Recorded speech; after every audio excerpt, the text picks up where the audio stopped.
Most guys waste time and miss out on a ton of progress because they overlook the main objective when in this position called skinny fat, where you're not lean, you're not muscular, you're not obese, just in between. So in this video, I'm going to show you the exact system I used to help a client go from this to this in 8 weeks without taking anything other than creatine and protein. But you probably will get accused of taking something extra if you follow this approach. Now, I actually found the exact program I wrote for David 2 years ago, and you can copy everything if you want, but honestly, it's nothing special. In fact, it's quite shit. There's a few things on here that I don't agree with now. So if you look, he was following a 5-day split, 2 upper, 2 lower, and 1 day on cardio. I love 2 upper body days and 2 lower body days, but I had the poor guy on the Stairmaster every session, 10 minutes before lifting and 20 minutes on the cardio day, along with some intervals on the ski erg and stuff like that. The cardio day is sound, but doing 10 minutes before lifting weights every workout, I'm not into that. The purpose of those sessions is to build muscle. You want to walk into the gym psyched up and ready to go. So I think getting on the Stairmaster before your weights would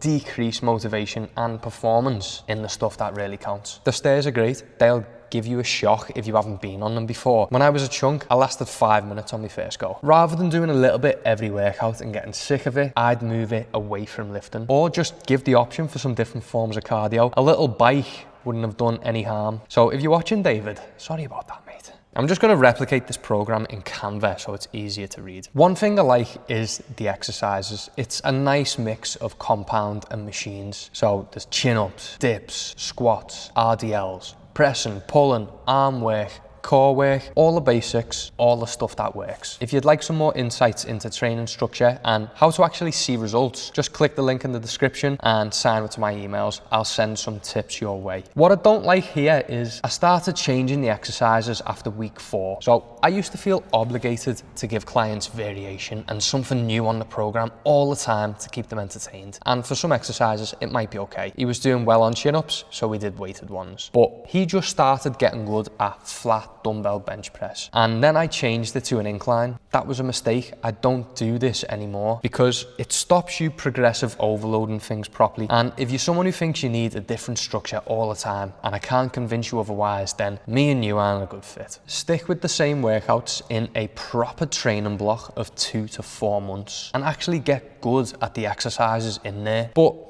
this goes to show you can get incredible results following an average program. This is because fat loss and nutrition take the lead in transforming your physique. So the next step in this process is to commit to a cut. Some coaches say eat at maintenance and do a recomp, but if you're impatient like me, it's going to take longer doing that. And I'm not about doing 6 months of work for subtle changes. I don't really have a better way to prove the effectiveness of fat loss than this picture. He weighs less here. What the? So once you accept that in order to look more muscular, you probably need to lose weight first, which seems counterintuitive, but just trust me on it. Don't freak out when you see the scale going down, because this is something 99% of guys do, including myself at one point. You think you're losing muscle and getting even skinnier and you panic. But backing out of the cut early just leaves you with a mediocre result. And we're not here for mediocre. You can lose fat and build a bit of muscle at the same time and completely shift your ratio of body fat to muscle to the point where you look bigger, but you're still lighter on the scale, exactly like David here. And if you also like to run and keep fit, this change in ratio is good for performance because you're lugging around less fat and you've got more muscle to propel you that way when you're running. So let's go over nutrition. I found some shopping lists I sent to David, and you might know all of this stuff already, so just use it as a reminder. These are really basic, effective food choices that help you out when you're in a calorie deficit. If we're talking carbs, potatoes and berries go a long way for the amount you can have on your plate for the amount of carbs they cost. For example, this plate of potato is 50 grams of carbs. This bowl of strawberries is 30 grams of carbs. If you're on 200 to 250 grams of carbs a day, these kinds of choices make it easier and it feels like you're eating a lot. In the final 4 weeks, I gave gave David the option of turning the dials up a notch and dropping to 100 grams of carbs a day. This isn't for everyone. You will feel hungry and you might be a crank at times, but if you can remember it's only temporary and you keep the end goal in mind along with your reasons why, then you'll get it done. Here's an example meal plan I sent to him to give him some ideas of how I would manage 100 grams of carbs a day. He copied it at first, but then tweaked it to suit his preferences, which is something I encourage everyone to do. Figure out what works for you, and that will involve making a few mistakes at first, but it's okay. Taking measurements will give you feedback you need to keep going, because you'll see the stomach going down and the biceps going up. You're losing weight in the right places. You probably won't get bigger legs. These do feel skinny and empty towards the end of a fat loss phase, and thicker thighs are something you need a calorie surplus for, but at least you'll have a leaner foundation to build on if you do decide to get bigger down the road. So don't worry about the legs for now. The main measurements to keep track of is your stomach, chest and arms, and then if you're interested in lower body as well, this is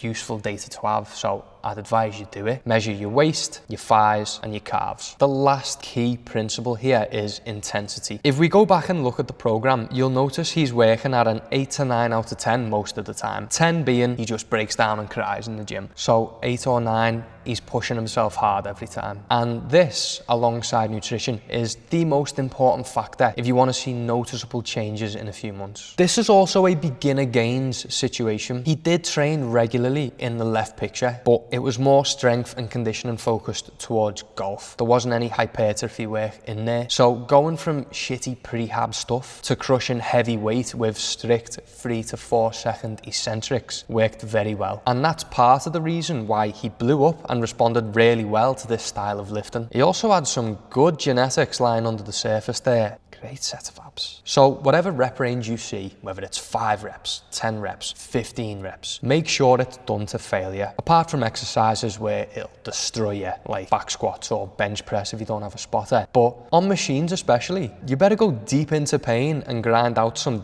difficult reps if you want to look the part. Those 5 steps are pretty much all you need to focus on if you want to transform your physique and look noticeably different in a few months. I believe everyone who makes the effort to go to the gym and push themselves should be able to get into the shape they want within reasonable expectations. You're not going to be C-bum, but for your frame and what you've got going on, you can get in serious shape. And if you'd like some deeper dives on this kind of stuff, just click that link in the description, and over the next 20 days, I'll show you some different ways on how you can do this. YouTube is going to recommend another video for you here. Give that a watch and I'll see you in the next one.